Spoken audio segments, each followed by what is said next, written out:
You're listening to DruidCast episode 208.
Hello, my friends, and welcome to DruidCast episode 208. I am your host, Dave the Bard, and DruidCast is brought to you on or around the 20th of the month by the Order of Bards, Ovates and Druids. If you want to find out more about membership to the Order and our courses, you can do that on our website, which is at druidry.org. Okay, time to get out of the mosh pit. Go on, I'll drag you out. Opening the show, you heard Matter, Magic, a new song from the band Weird Tides, and the title track of their forthcoming EP that will be released in either December or January. The band sent the song as an exclusive to DruidCast so I could play it on the Samhain edition of the show. So thank you so much, my friends. Another great song, and do send me the EP when it is released. And don't forget, you can find links to all of the artists featured on DruidCast in the show notes. The talky bit this month sees the return of a DruidCast favourite author and presenter, Obod Druid and Chief of the Anglesey Druid Order, Christopher Hughes. Yes, I know. Calm down, I'm excited too.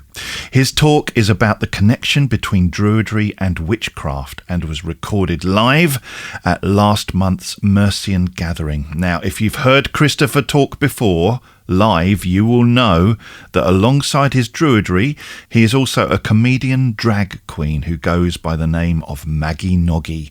So expect plenty of laughs during the show and also expect a number of F-bombs.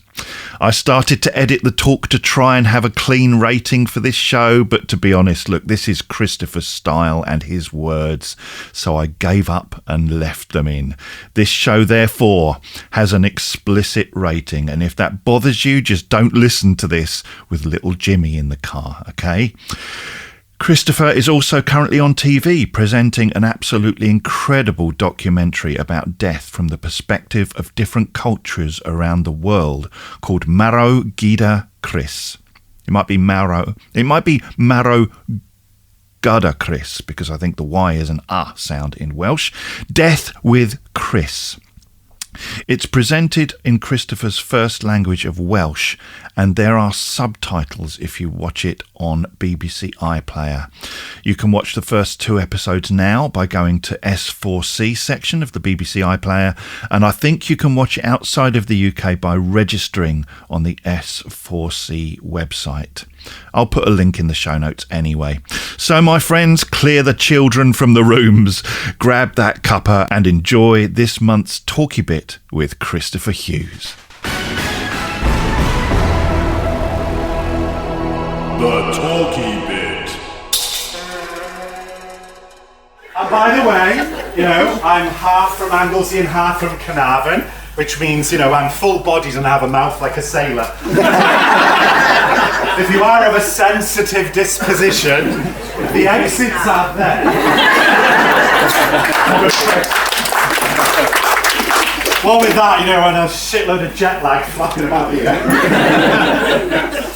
My last point of reference was arriving in Manchester Airport, still stinking of Qatar Airways. Yes, and now I'm in, where are we? It's a secret location. But other than a druid, so I am a fully paid up card-carrying druid of various traditions. So I'm the chief of the Anglesey Druid Order, an animistic polytheistic Welsh tradition on the Isle of Anglesey, the last bastion of the ancient British Druids. And I'm also a Druid graduate of the Order of Bards over ancient Druids. So I'm a double whammy kind of Druid. But the peculiar thing is that when people come across my practices, in particular with the Anglesey Druid Order, if you came across us in our local grove where we gather every 6th night of the new moon, our practices might seem indistinguishable to the untrained eye from that of witchcraft. So we do get accused fairly often that we appear to be somewhat witchy in our druidry. And I find that a really interesting comparison and observation, because so much of that is quite true. There is an element of my druidry which is almost indistinguishable from what people might predominantly consider to be the craft of witchcraft. Okay? So what does all that mean? Is there an intersectionality? Is there a point where... No.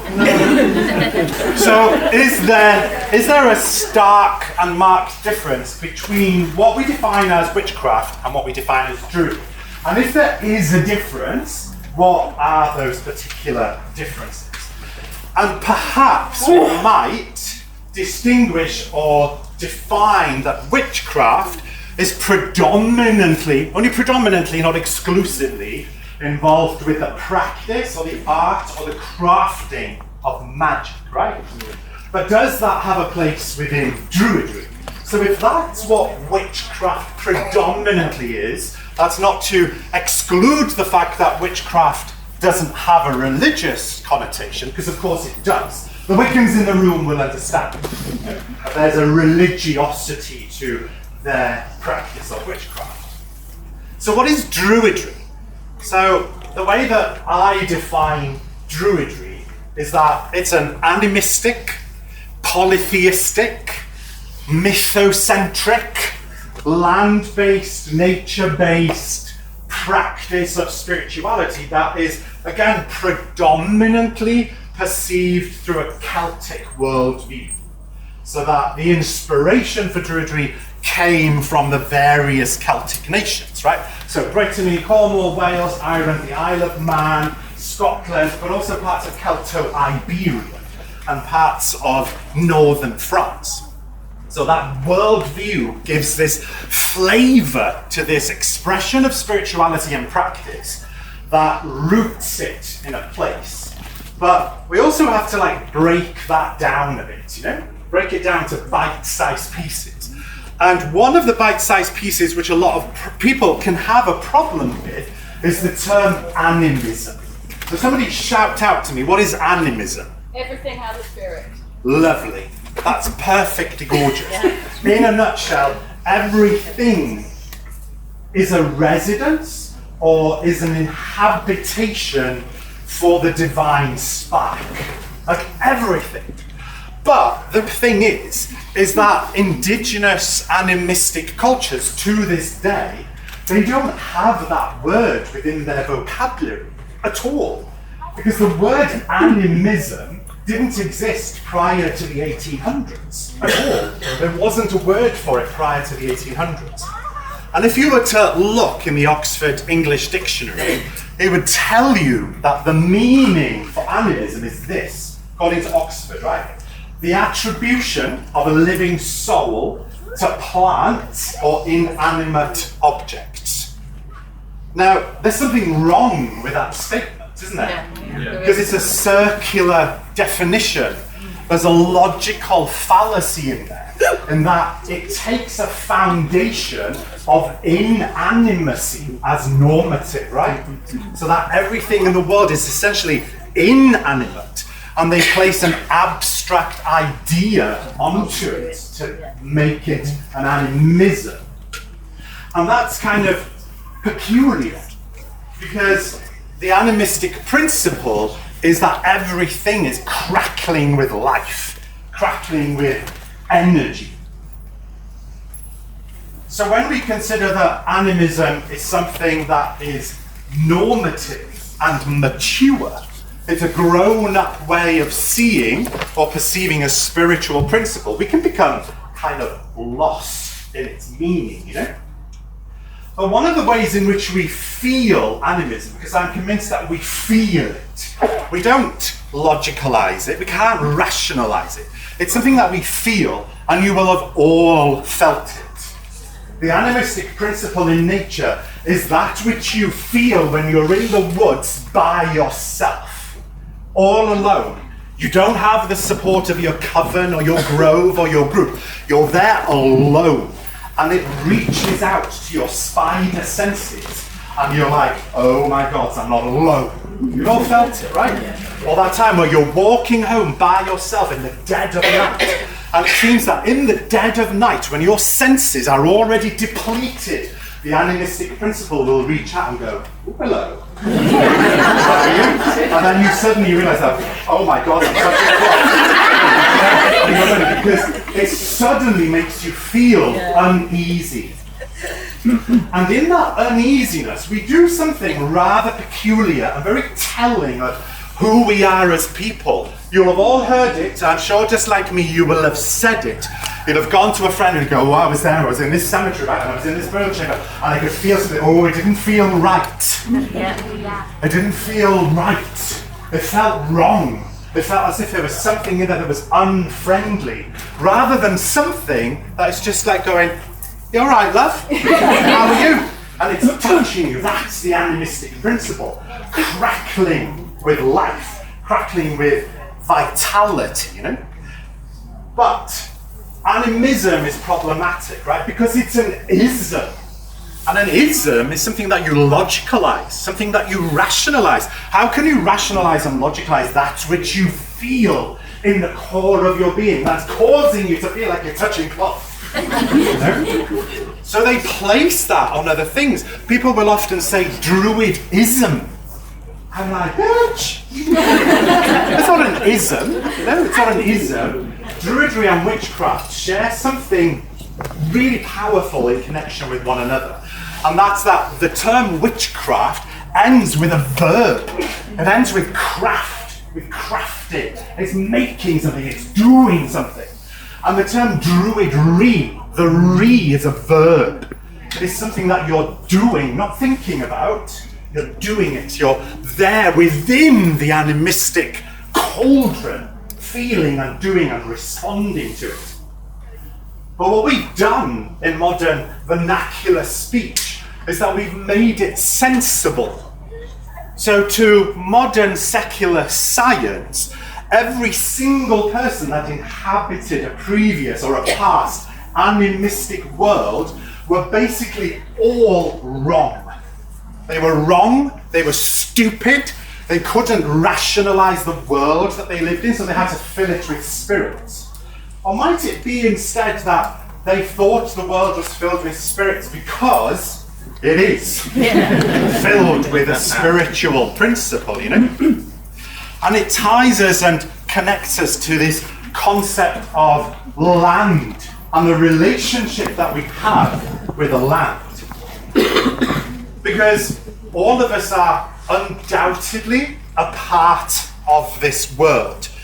We are birthed of it, and so we maintain a bonded experience and a relationship with the land, with the earth. So the people that I've just spent some time with, the Toraja people of South Sulawesi, they were so beautiful. I just wept with the beauty of their connection. When you're born, they have a ritual that is conducted called Lambu Solo, or ascending smoke. And the function of that ritual is that they take your placenta, and your placenta is buried in the east of your homeland. So your homeland would be your village, okay, or your tribal structure. And your placenta would be buried there. And forever, regardless of where you are in the world, you have a link to that land. And doesn't matter where you go, the ascending smoke will always call you home. And that person is initiated not only into a human community and environment, but into a non-human community of plants and trees, animals and streams, and also into a non-human community, which involves and has spirits at its heart. So every element of their experience is psychically connected to land forever, and that there's no separation between them and the land ever. And the thing that blew my mind away, because it was just like seeing, we don't have another word for animism, right? It was seeing it in action. And the magic of it was that the individual is not as important as the whole. The individual is an aspect of the whole. And that when they look at us in the West, what they see are hyper-individualized people, where only the individual matters, not how the individual interacts with the natural world, with the animistic principle. So to them, every single thought that you have, all of your emotional responses are not local. They're not happening just to you and only to you. They are territorial and geographical. The reason that you wake up depressed one morning isn't because your serotonin levels are low, It's because a seed has just fallen from a tree and it doesn't know where it's going to land.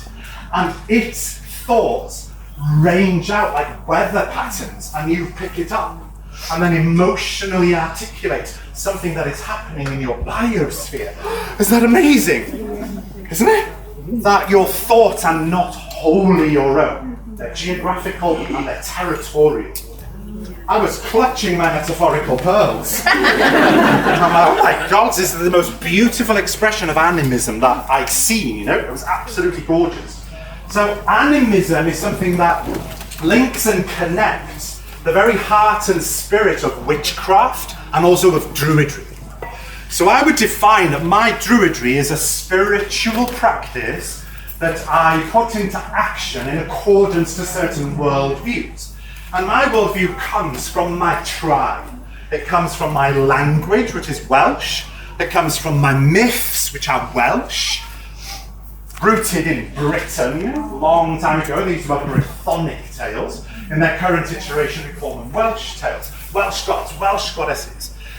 And how that mythocentric wisdom informs my spirituality, and hopefully, even though I'm up here, you know, swearing like a trooper, talking about touching cloth because I'm jet lagged as fuck, is that the meaning of the word Druid is those who are oak wise, or those who strive to be oak wise.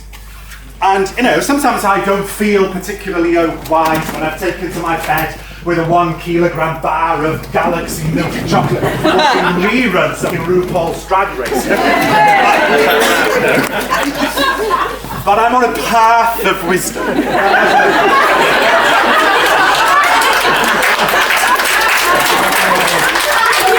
Have you ever had such a cop-out?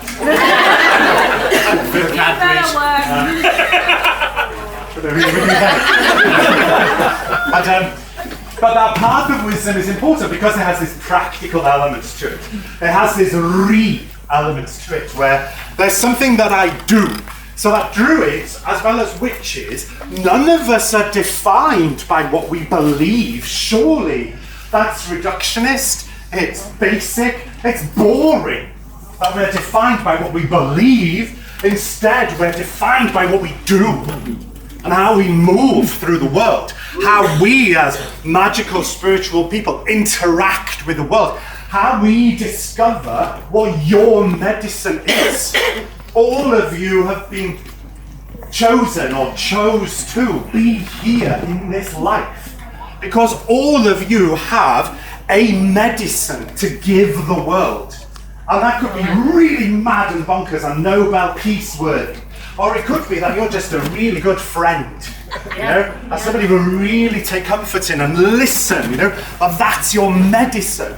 And surely that's our job, you know, that's what we do. We find our medicine and we offer it as a gift to the world, you know. That's what we do. And yet we have these two traditions that sometimes can be polarized and can appear to be very different. So if we consider, right, witchcraft is a praxis. Its beauty lies in that it's trans-traditional. It doesn't matter what culture or what tradition you come from, you can practice witchcraft. It's trans-traditional. It's trans-cultural. Again, it doesn't matter where your birth is, what the colour of your skin is, what sexuality or any other identity that you place on yourself within the culture that you move in, you can practice witchcraft. The beautiful thing that I love about witchcraft is it's transgressive, you know? And in a way, its transgression has been diluted to an extent, slightly diluted. And the reason that it's been diluted is because we live in a hyper-individualized culture where the emphasis is on personal responsibility, personal well-being, personal self, where only your identity matters and everybody else has to conform and condone to your identity. Whatever happened to fearing the witch? Whatever happened to the woman who lives on the cave on the hill? that people would go to, that liminal quality, that transgressive quality. You know, that when you met the local witch, you were touching cloth. And I think we still need an element of that.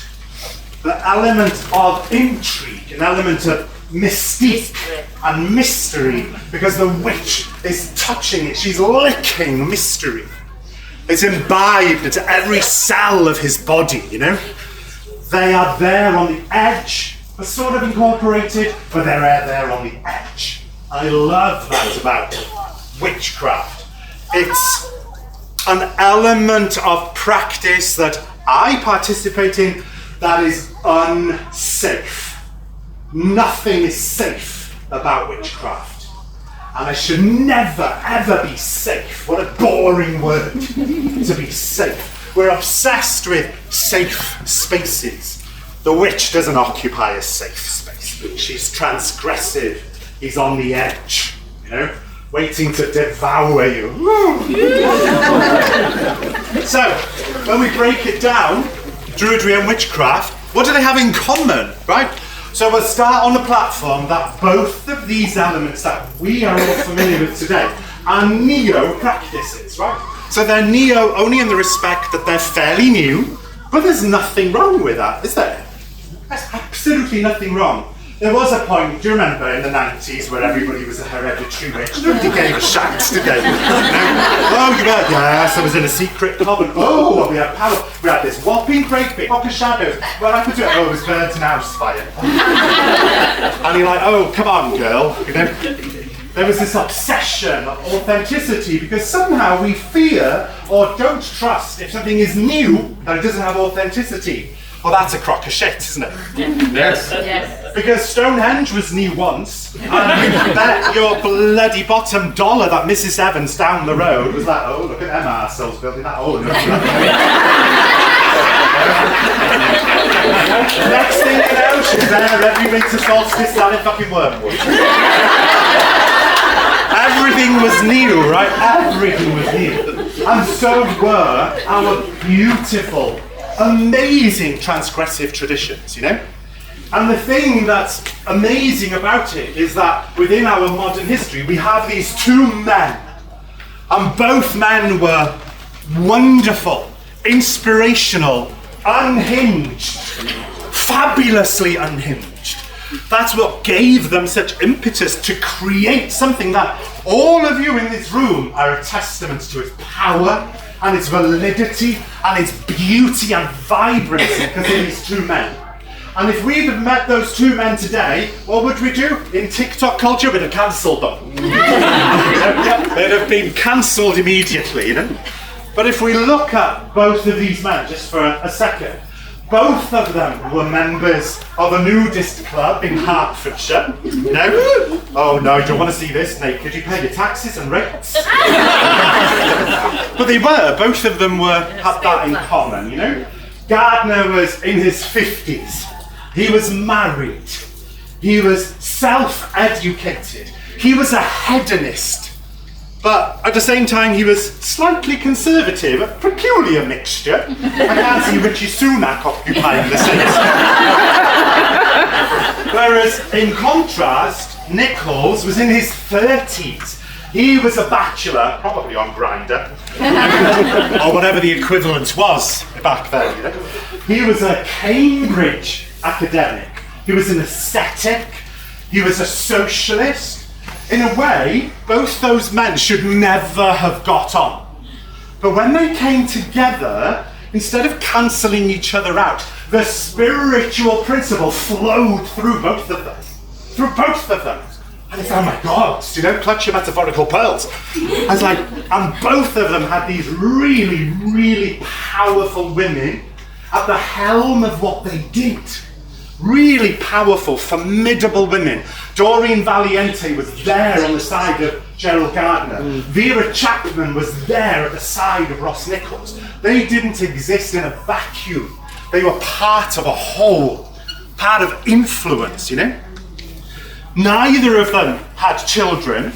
Both of them were just slightly sickly. Both of them were asthmatics. They were extremely well travelled. I mean, Gerald Gardner died, didn't he, on a cruise over his scrambled eggs one morning and was just dug into a hole in Tunis, where he still lies to this day. They were really well travelled. And they were both, which is bizarre, they were both Christian, not necessarily ministers, but Christian lay preacher type people within very non-conforming, unusual alternative Christian churches. But the surprising thing about this history is that Gerald Gardner was the Druid first. Gerald Gardner was a Druid 10 years before Ross Nichols came onto the scene. Gerald Gardner was the chairman of the ancient Druid order. That eventually became, the Universal Church and the Brotherhood of Men and the Universal Church and the Universal Bond and all these factions. People fell out all over the place. But he was there. And he introduced Ross Nichols to Druidry, a witch. Oh, I'm going to fall over. Oh, where am I? Secret location. Oh, shit. Oh, my God. Focus. Focus, bitch, focus. So, where was I? Oh yeah, John Gardner. So he introduced Ross Nichols to the ancient Druid order. And surprisingly, Ross Nichols edited Gerald Gardner's books. He edited Witchcraft Today.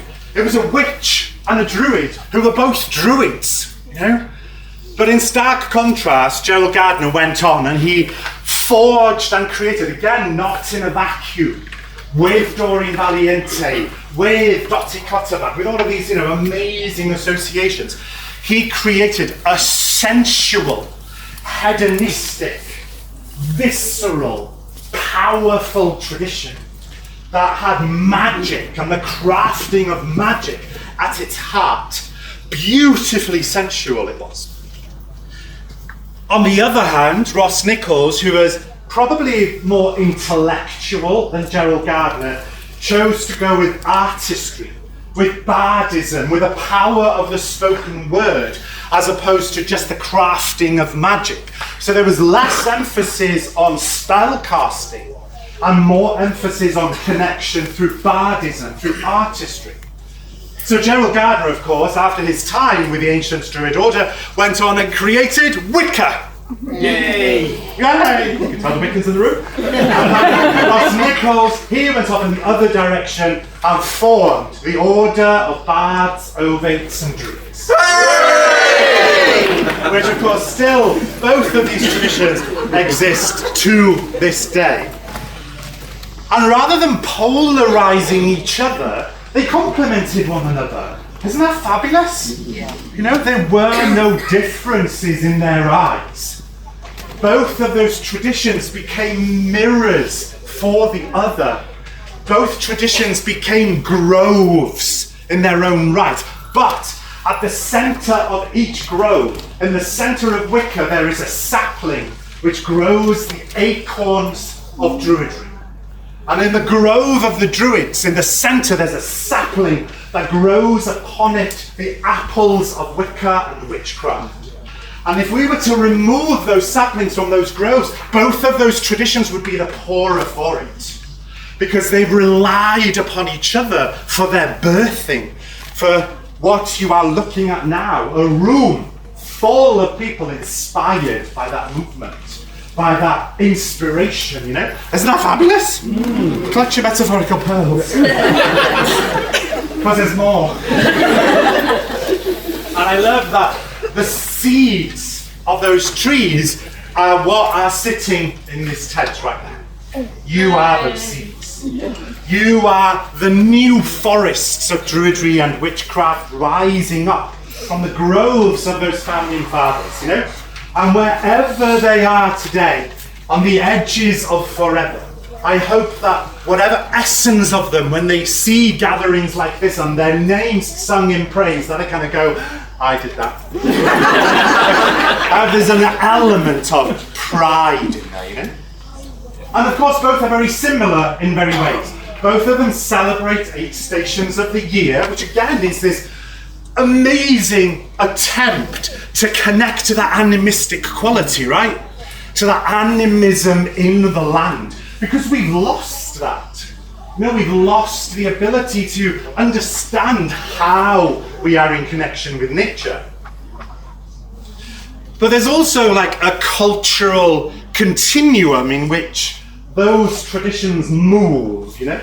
I love how Ronald Hutton describes witchcraft, as the only religion that Britain ever gave the world. Yeah. Isn't that lovely? It's lovely, isn't it? That it's something that was given as a gift to the world to change the world. And it has, because now it's gone everywhere. Right. But so has Druidry. Druidry and witchcraft rose together like the steam out of Ceridwen's cauldron and rose up and moved across the world, influencing it all.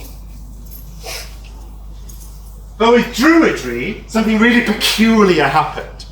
Because in the 1700s, the Welsh, like myself, we had our culture, we had our bards. We weren't necessarily obsessed with the idea of druids, but what we did was we mythologized the druids within the Welsh bardic tradition. So we always talked about them, but we didn't necessarily identify ourselves as druids. We were bards, right? And the Scots were doing kind of the same thing. And in the middle, poor bastards, were the English. Right? And the English were like, what the fuck have we got? And they were looking around and going, oh! And one fell over Stonehenge one morning on its walk, between Salisbury and Devizes. And it's like, oh, druids! There were druids here. So they're like, I know what we'll do. We'll grab onto that, because what is more quintessentially British than a druid? So the entire Druid revival, believe it or not, surprising or not, but you can corroborate it with Ronald Hudson if you fancy, it's the fact that it was the English that revived Druidry. It wasn't the Welsh, it wasn't the Scottish, it was the English, because they wanted an identity that was quintessentially British. So, and we all know now that it's a fallacy that Stonehenge was a Druid temple, and because we know that they're significantly older, right? I mean, I'm sure they must have used them, because we use them today, right? So they must have gone and thought, ooh, we'll have a little ritual here. And they had their groves and such. But I'm always surprised by that it was the English who revived Druidry as something quintessentially British that they could have as an identity. And then it fell into myth. I love myth, right? I mean, I'm sure you all do. The mythology in itself is a surprisingly powerful tool. So we are told that in 1717, in that gay bar on Poland Street in London, what's it called? What's it called? Where are the gays? Where are the gays? Well, we're ashamed to our people. No, it's not all company. The King's Arms! You go into the King's Arms, right, which is, full of drag queens and bears. And there's a huge wooden panel in there, and it says the ancient Druid order was reformed in this pub on the something of June 1782. But it was started there in 1717. But it's a myth, right? There's no evidence to suggest that John Toland actually started it in 1717. It's mythologized. And that's perfect, because so much of our traditions are mythologized. And let it always be the case. Yeah. Because mythology is something that never happened. Ever. It never happened. But they happen all the fucking time. All the time. We're always mythologizing moments. Always. I'm sure that in 10 years' time, you won't remember a druid up here, you'll remember a fabulous drag queen. I love you, Maggie.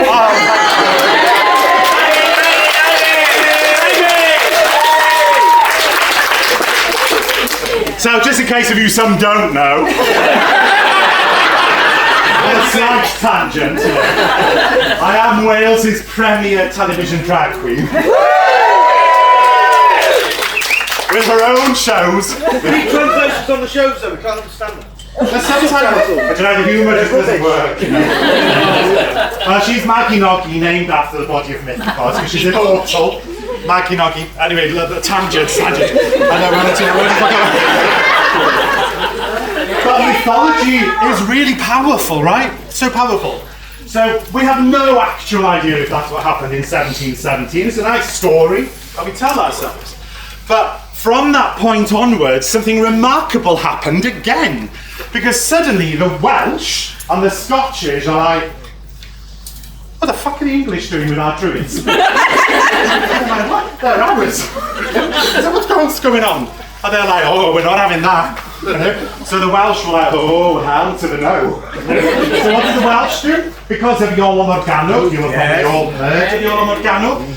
Another remarkable element of our history and culture, because I would go as far as to say that not a single one of you would be sitting in this marquee right now if it wasn't for Iolo Morgannwg. No. His influence was vast and is in every element of modern contemporary paganism, Druidry and witchcraft. And the creation of the Crematorium Act. That was William Price. Oh, sorry, yeah. Yeah, that was William Price. A druid is responsible, for cremation being legal and the very, very nascent stirrings of what was to become the National Health Service.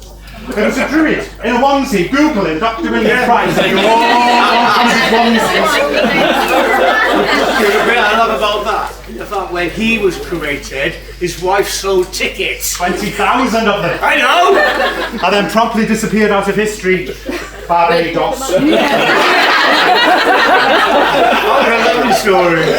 So in 1792, on Primrose Hill in London, Iolo Morgannwg, as his bardic name, his real name was Edward Williams. He was a sickly person, a stonemason, but a genius of bardism. He was intent on giving the Welsh a history that they could at last be proud of.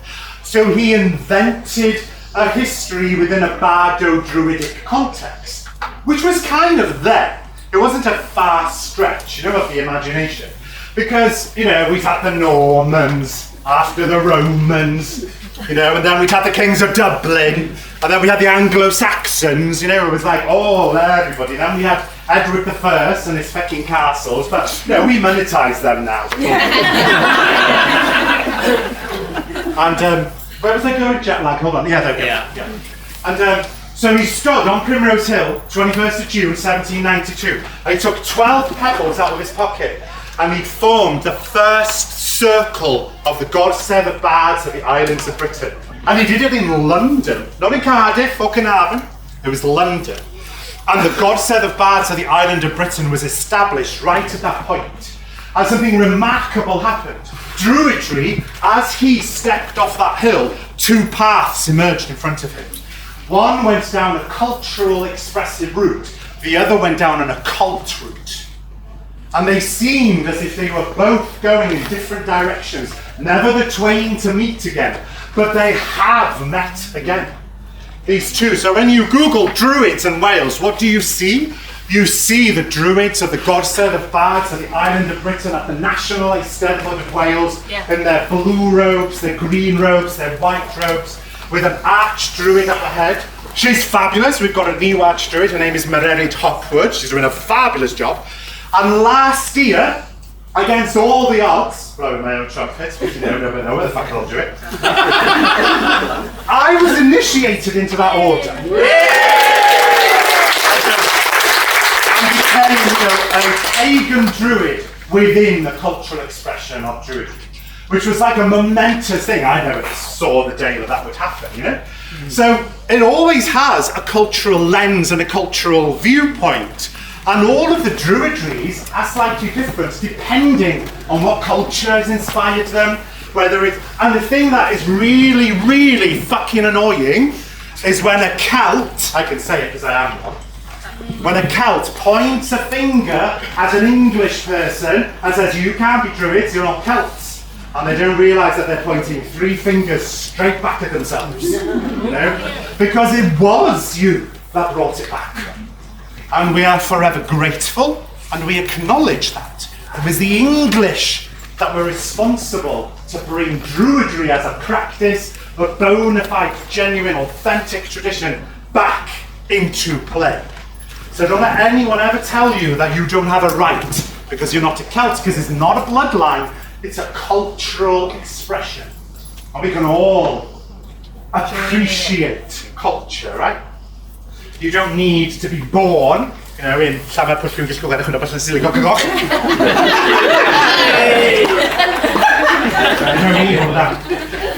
So that's kind of like how Druidry became a thing again in Wales and in Welsh expression. And I'm really proud to not only be a pagan Druid, but also a Druid of the Gorsedd Bards of the island of Britain. Because it does have mystery in it. They still maintain mystery, and I had no idea. Because you have to be initiated, and I can't tell you because I'd have to kill you all. And with this jet lag, I haven't got the time or the energy. So, but when it comes to witchcraft, it's a completely different kettle of fish within the Celtic nations. Because during the hammer of the witches, Malleus Maleficarum, and the persecution of witches, it was rife, wasn't it? Northern Europe, all through England, right up until you get to the lower highlands of Scotland. It didn't get any further, apart from Orkney. Orkney was a different kettle of fish. And it didn't get into Wales. Why? Why was that? There's a really simple explanation. It's because, now don't get your pearls in a twist now, because I'm going to elaborate, because we didn't have any witches. Witches and witchcraft doesn't exist. Lies! You've got a very high-pitched voice for a lady.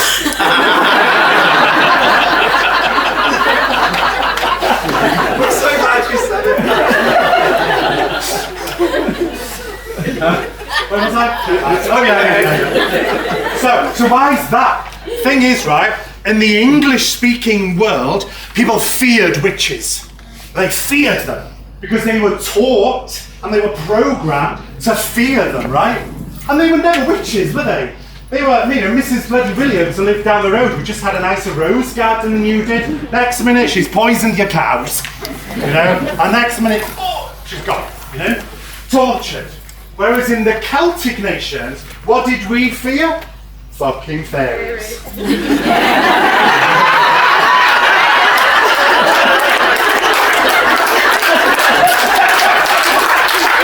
I'm so glad you see the irony.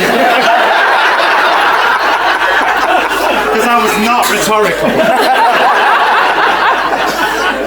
We fear time, anyone time? Because you know what I'm like? Quarter to one. Oh shit. What? It's not. It's not. Lies. So in Wales, the peculiar thing is that we just feared fairies. We had an insane fear for fairies, not for witches. Because the image of the witch that was being portrayed by influence of Malleus Maleficarum, the persecution of the witches, it didn't compute. It didn't have a cultural counterpart within the Celtic nations. We didn't even have a word for witch. We had to invent a word. So the word that we invented, so original, is wit. Which is just witch with a Cardiff accent. It just like doesn't exist, right? It's just like, we were like, what the hell what were the English going on about? So what the hell, they've snorted too much bloody henbane. What's happening over there? Because we just could not fathom what the hell was going on. Is that So, why microwave is called Poppy Poppy Ping, yeah, I love that name. And consequently, witchcraft in Wales became a very different landscape to that in England. Bearing in mind, we've only got Offa's Dyke separating ourselves, you know? That's all we've got. And because of that, the concept of magic and the practice of magic in Wales went unscathed. So that's not to say that there weren't any persecutions, there were, but there was only 8. In all of Wales, in all of the time, the decades of time, there were 8. Of those 8, 6 were completely thrown out of court as ridiculous. 2, Gwen the daughter of Ellis, and Margaret, daughter of Richard in Beaumaris on Anglesey, the other one was by Wrexham. They were both hung for witchcraft. But they were hung by visiting judges from England. There was still no understanding at all of what a witch was. Because our magical practitioners didn't carry that connotation. So we had to be inventive. We came up with wits. Well, witch with a Cardiff accent. And then the other term that we used was gwrach. Everyone say gwrach. Welsh. And essentially gwrach, so if you went to a dictionary now, put in witch, Welsh equivalent will be gwrach. But gwrach does not mean witch. The word gwrach means something that is repugnant and repulsive. Ugly, distasteful, and usually, which is really predictable, it's a woman. Right? Shock, grab your pearls. You know? So we didn't get it, because we had our own words for people who practiced magic. Because you needed them, we didn't have doctors. If you were sick, if you needed a midwife, if you needed laying out, if you had a wart, if you had erectile dysfunction, you had to go to a person who knew what to do, who used magic. And the power that they used is called swyn. Swyn. S-W-Y-N. And a swyn wraig is a woman who practices swyn. A swyn ŵr is a man that practices magic. But, very transgressively, a swynnydd is someone of no gender that practices magic. Isn't that fabulous? No, very transgressive, even for its time, you know? And that's what we practiced, was swyn. So when we look in our myths, what we find are powerful magicians like Math in the 4th branch of the Mabinogi, Manawydan in the 3rd branch, Gwydion of the 4th branch, Aranrod, Ceridwen, all of these powerful beings that practice swyn gyfaredd. The practice and art of enchantment, of charming, of cursing, of healing, but none of it existed in a cultural framework of a witch, because we didn't have a cultural frame of reference.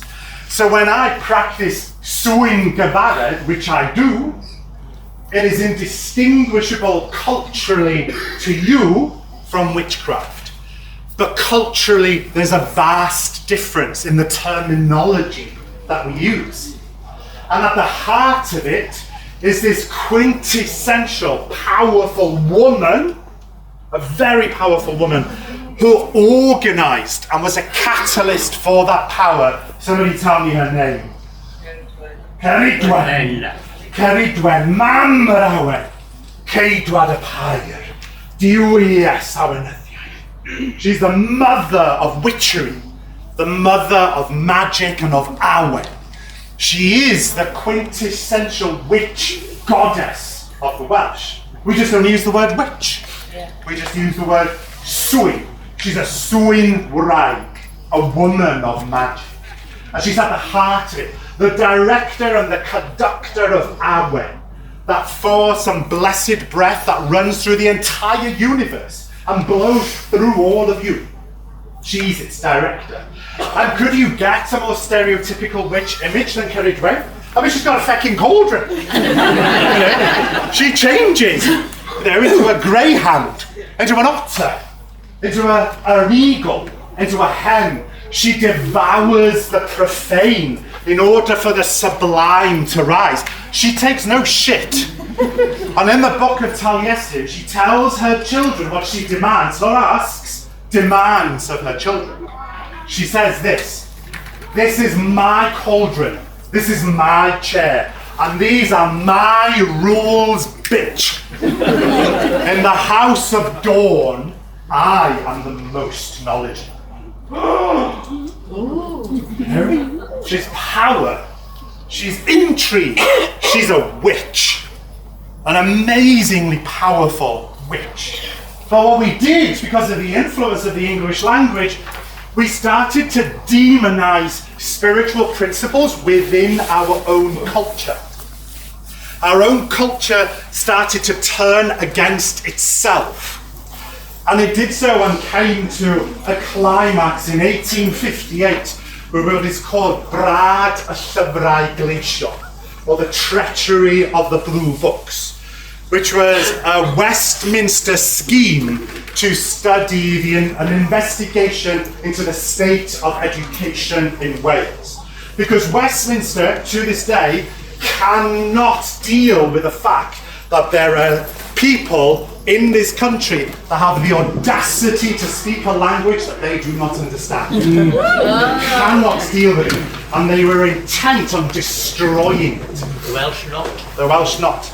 And one of the terms that they use in the Blue Books is you cannot underestimate the evil influence of the Welsh language. Yeah? And that it was to be beaten out of the child, Welsh not, with education and with shame. Yeah. Shame on you that you are Welsh. You will never get on in the world because you're Welsh. You have to be able to speak English, you will never succeed. And it destroyed us as a people and turned us against ourselves. You look at my name on the board, it's Hughes, which is a Welsh name, but it's spelt H-U-G-H-E-S, an anglicised form of H-U-W-S, because my family were ashamed of their own name because it identified them as Welsh. So we anglicised our patronyms to fly under the radar. And as a consequence, Cerridwen, Gwerfyl Mechain, Aranrod, Dawn, Blodeuedd, they became something sinister. They became gwrachod, repugnant, repulsive things, always a woman that needed to be dumbed down and beaten down. And even to this day, people are aware what the imperial British Empire did to beating the Indian out of the child in Canada, in the United States, in Australia, in India.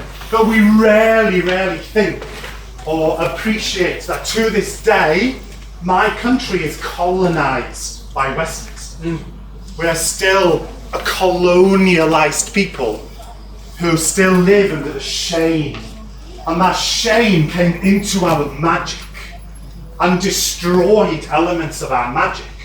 But those old gods, they weren't going to go silently into the night. Those bitches were going to fight. And what happened? Cerridwen reached out to who? To you. You are her children now. Children of the witch goddess, the mother of Awen. Those who perpetuate her power in the world. She didn't go anywhere, she just changed her form, you know? So yes, Druidry is magical. It contains bardic magic, the power of the spoken word. You all know, I can bet my bloody ass that all of you every now and again, you're there with a fucking green candle, smeared in lang lang, saying a verse over it, right? Yeah? Am I wrong? No. We're all there. We all know of the power in words. And that's what's so beautiful about the practice of Druidry, is the power inherent in words. And the beautiful thing about bardic magic in Druidry is that we believe that every single word that you utter has an animistic spirit to it. It doesn't exist in a vacuum, it's alive. When you speak words, any words, you are speaking with the voices of the dead. Those words come with legacy and power. So when you speak in rhyme and in verse, that's bardic magic. It's magic from the cauldron of the Druids themselves. And we have a powerful symbol for it in Wales, which is the severed head of Bran the Blessed. You all know of him? Yeah. Bran the Blessed, from the second branch of the Mabinogi. They had his head severed. 80 years he lived on a plate on an island in the Bristol Channel until that dickhead opened the door that faces Cornwall. And everyone was like, shit, what's happened, And Bran's head just kind of went, and died. And then there's his head there. It's a really powerful symbol because the head is alive, but it's dead. The head is dead, but it's alive. It's all of those things. It's a powerful symbol for the oral tradition of how we embody the very art magical and how we transmit and use that in the world. So many witches are druids, and many druids are also witches. And to so many of us, the line between the two is indistinguishable. So when somebody says to me now, and I used to live again with the shame of it, because it was accusatory when someone would say, oh, you're very witchy, you're druidry, and now I kind of go, and? Your problem is? Because I am very witchy in my Druidry. Because not only are you looking at a Druid, bitch, you're also looking at a witch.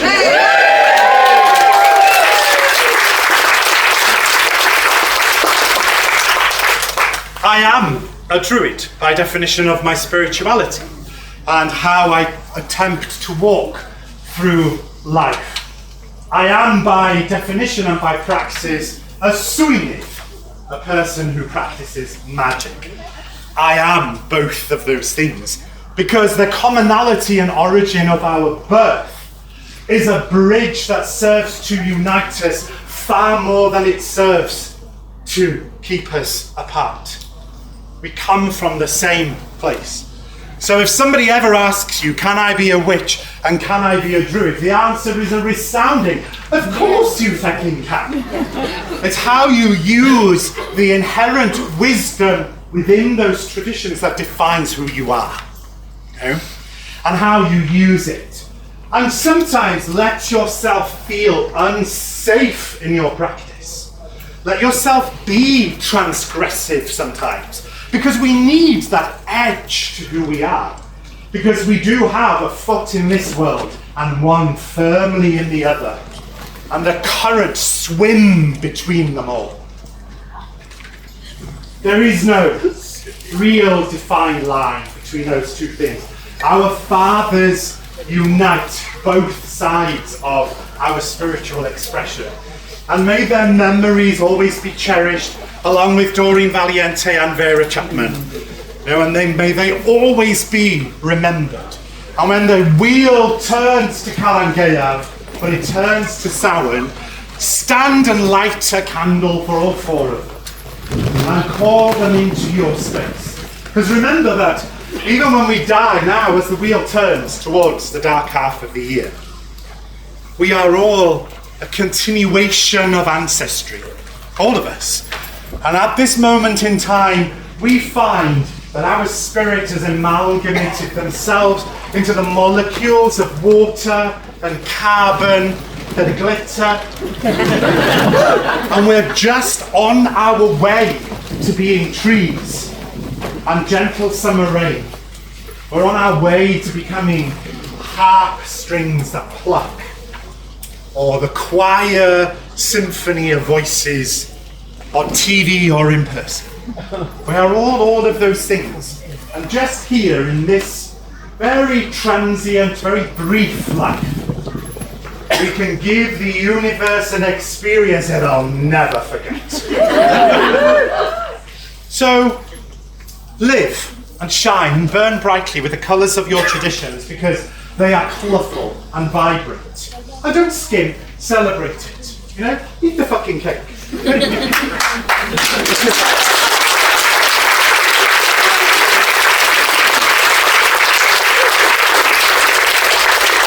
don't starve yourself to get into those skinny jeans. Slide bollock naked into that grave. Scream. What a fucking rise that was.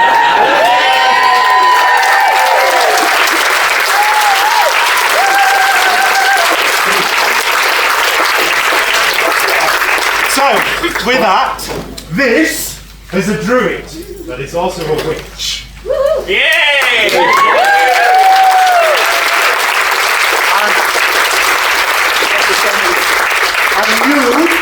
And you and I have been Christopher Hughes. Thank you very much.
The veil is thin.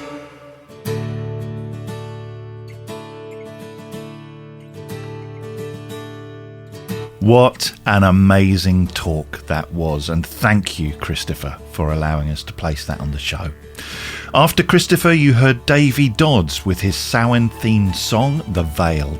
Davey is something of a legend in the progressive rock and folk circuit, being from the band Red Jasper back in the day, and then refinding his musical mojo some years back, and has since become a regular at pagan and fantasy fairs once more. He also wrote the song The Magpie that was re-recorded and made famous by the Unthanks, a song that's appeared on a number of TV shows, including the excellent Detectorists, in a scene I will never ever forget. So thank you, Davey, for sending that in, and we all wish you well, my friend. So this music means we are approaching the end of the show, but before I go, let's have the results of last month's competition. The prize was a copy of Modern Day Druidess by Cassandra Eason, and the question I asked was, in Irish mythology, what is the name of the famous hero that led the Fianna?